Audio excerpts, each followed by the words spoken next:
So recently there's been a lot of drama with World of Warcraft streamers. People have been getting their Twitch suspended. Big streamers like Swifty have changed server, and Asmongold is now playing Dark Souls 2. Literal God. So what is the big issue that is bothering these streamers? Being killed in game.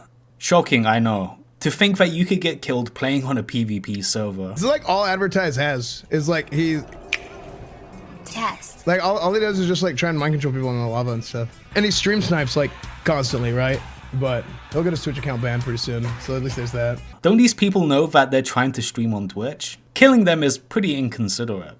I don't really have anything against streamers, but I think they forget that Classic WoW wasn't really built with streaming in mind. In retail WoW you have a lot of protection from being ganked in the open world, there are a lot of streamer friendly game mechanics, there are multiple shards that you can hop in and out of, and PvP is something that you manually have to turn on via the war mode system. And since everybody is split across different shards in retail WoW, you can't really gang up on a streamer anyway. But it's just funny seeing these guys step into Classic WoW and just get ganked constantly. Like it's a shock that this could happen. I think everybody underestimated what PvP servers would be like for a streamer. Most of the Classic WoW streamers played back in the day too, so they have memories of what it was like back then. But in 2005 they weren't broadcasting their exact location to tens of thousands of people. So it's not exactly how they remembered it. You have guys like Swifty who left Farolina, one of the biggest NA servers, precisely because he was being ganked too much in the game, at least by people watching his stream. He's been getting some flack from people for this decision to leave server,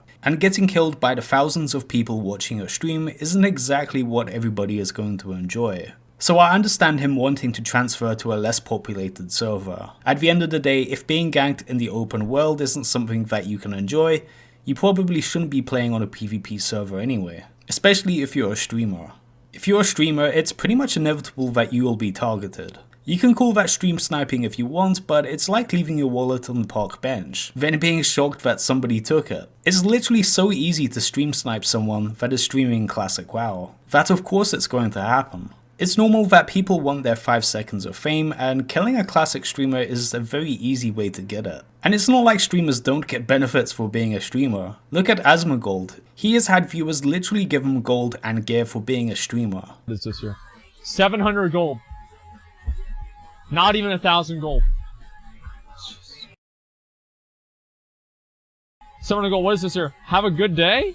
Yeah, I think I will. Thank you very much, man. I appreciate that. Thank you, thank you, thank you. Wait, 600 gold? What the f? Yo! Wait, what? Isn't that stream sniping too? Because technically that would fit the definition. Just that it's positive stream sniping and not negative. If you're getting molten core gear funneled to your ults, I don't think you can complain about being killed a few times in Blackrock Mountain. And of course, one of the biggest dramas that's been going on recently is Advertise getting suspended from Twitch. So in case you guys aren't in the loop, Advertise was a streamer who got his fame by killing streamers in Farolina. He started by making these meme videos on YouTube where he would be killing Asmongold and Esfand. But apparently that was too much for Twitch, because they actually suspended him for 7 days for doing this, for harassing other streamers. And it's just kind of odd to see that Twitch is suspending people for playing on a PvP classic server. Like, isn't that the point of a PvP server, that you can go and kill anyone at any given time? If someone's streaming it or making a video out of it, I don't think that fundamentally changes anything. The fact that Advertise got suspended from Twitch just because he was filming himself do world PvP against these Twitch streamers, I don't think you can call that harassment. Obviously harassing Twitch streamers is a bad thing, but killing them in a PvP video game, that is not it. And he only got suspended after Asmongold reported him to Twitch. Alright, you say you got Advertise banned? I don't know if I did or not. I reported him. I did. Like, his entire chat, his entire community was built around on me.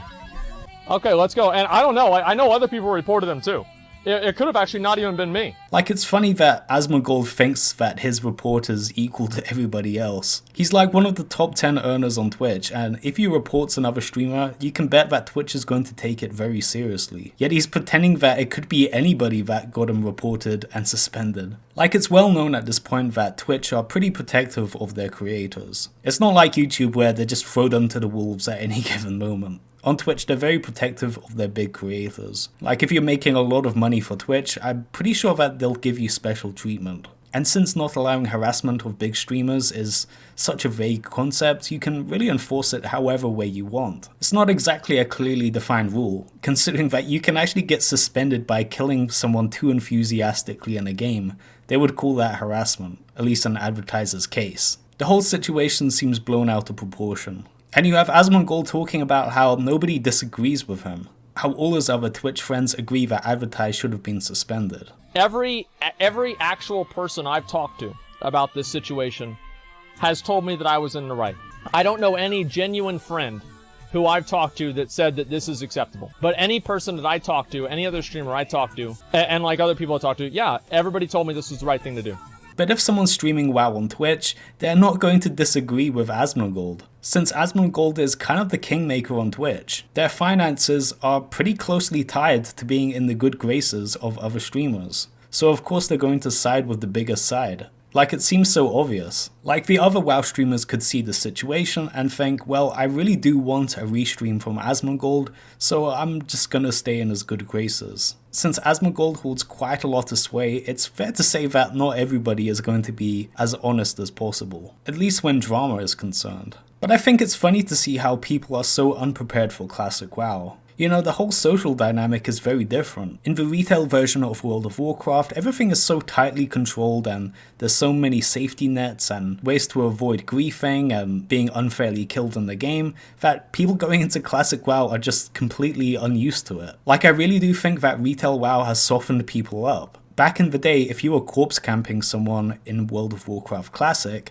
that was just part of the game and you had to figure out a way to deal with it. Or even ninja looting. If there was a ninja looter on your server, the only way that you could enforce people not ninja looting is by server reputation. There wasn't really an entity that could help you. Blizzard's ethos of Classic WoW is just telling people to deal with it, and people are so not used to that. In the modern gaming landscape, Classic WoW is quite an anomaly, but that's what makes it interesting. The fact that you can kill a streamer at any given time, the fact that you can corpse camp a guy, makes the game quite interesting. But in this modern gaming landscape, this is quite shocking to a lot of people. Like, imagine if Ninja was streaming Fortnite, and anybody at any given time could find him in the game and kill him. And it wasn't restricted to a 100-player lobby. Ninja would really struggle to play the game, and that's kind of what's happening with a lot of these big streamers. I think a lot of these Twitch streamers need to remember that Classic WoW wasn't really built for them. Yes, they can play and we're happy that they're playing, but the game doesn't revolve around their streaming career. Not everybody is going to be cooperative in giving you an entertaining stream. Sometimes they just want to corpse camp you for the fun of it.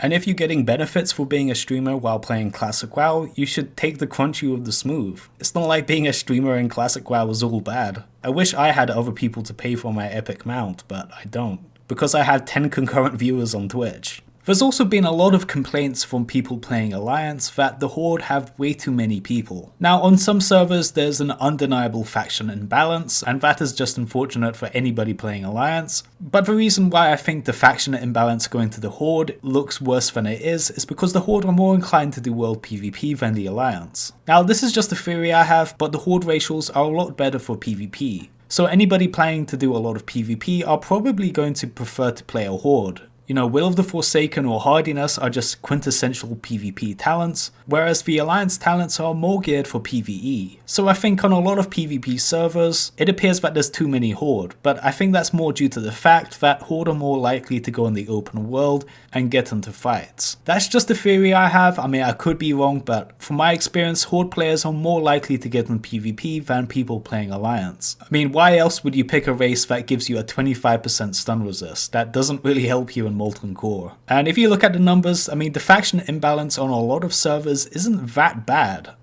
I mean, on Fairalina, where a lot of people have been complaining that the faction imbalance is too extreme, it's only about like a 5% difference in favor of the Horde, so it's not unrecoverable, if that makes any sense. To be honest, I think most of the complaints that people are having right now are more a symptom of the honor farming meta that we have in Phase 2. When Battlegrounds come out, a lot of these people killing you in the open world will go into Battlegrounds, and I think the game will be a lot easier to play for streamers after that. But that being said, there's always going to be people trying to corpse camp them. I mean, that's just one of the prices you have to pay for being on a PvP server. Like, I'm trying to level up a 50 plus mage, and it is just absolutely awful. But that's more due to the fact that it's phase 2 and we don't have Battlegrounds, so the people killing me do want honor.